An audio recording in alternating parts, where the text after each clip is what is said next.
You've been running 5 ledgers at once. Nobody showed you any of them.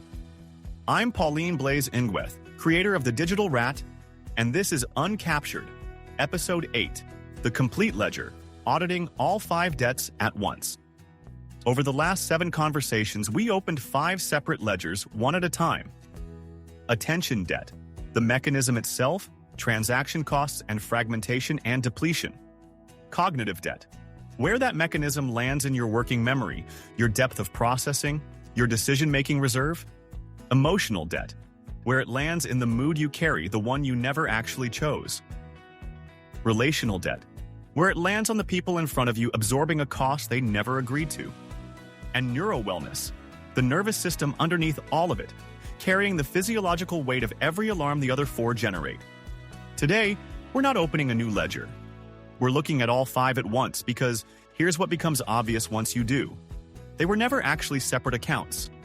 They're one system, and a withdrawal in any one of them shows up as a cost in the others.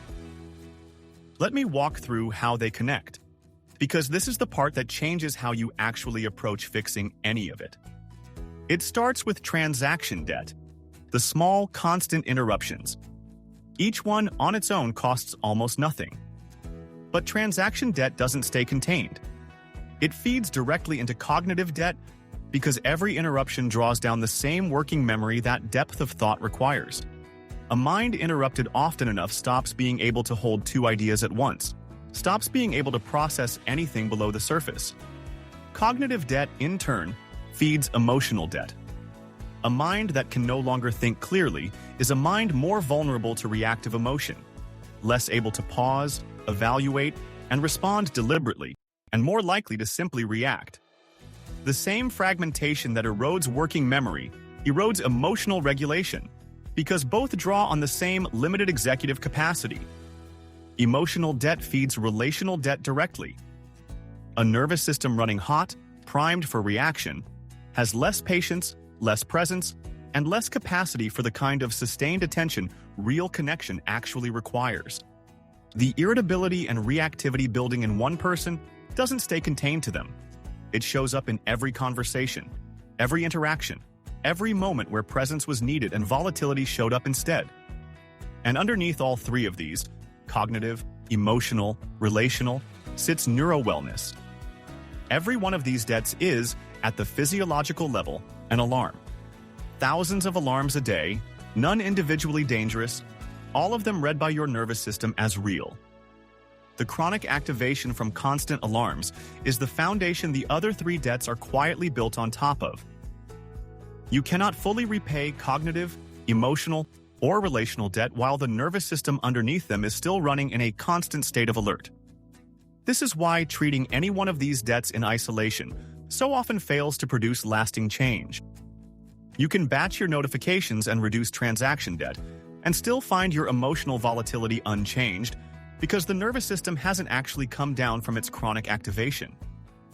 You can practice single tasking to rebuild cognitive capacity and still find your relationships thin because presence requires more than just attention.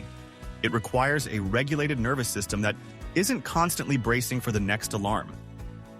The 5 debts move together, which means the repayment has to move together too. Here's what that looks like in practice. Start with the foundation, neurowellness, because it's the layer everything else is built on. Protect boredom. Let silence sit unfilled. Give recovery an actual chance to complete without interruption, so the nervous system can finish the cycle it's been stuck in for years. At the same time, address transaction debt directly, because it's the fastest lever you have, and because reducing it relieves pressure on every other debt simultaneously. Batch your notifications. Make the phone physically inconvenient during focused time. Protect at least 1 uninterrupted block a day. As those 2 shift, cognitive debt starts to ease on its own. Not because you're working directly on working memory, but because the environment generating the damage has quieted down. The same is true for emotional debt and relational debt. They don't require 5 separate campaigns. They require the same underlying conditions: fewer alarms, more completed recovery, more protected, uninterrupted attention, applied consistently across all 5 ledgers because they were never actually 5 separate problems to begin with. I want to leave you with the same core idea that's run through every conversation in this series, because it matters more here than anywhere else.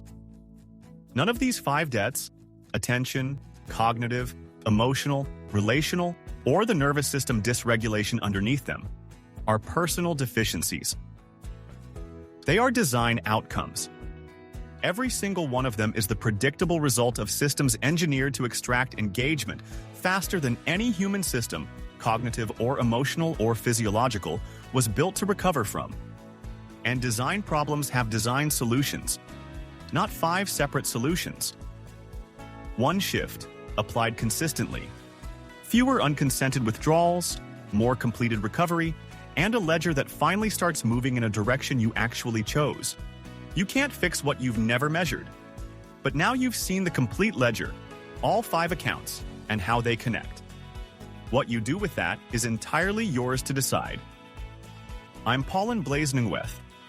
This has been Uncaptured, conversations for minds that refuse to be owned. New episodes coming soon.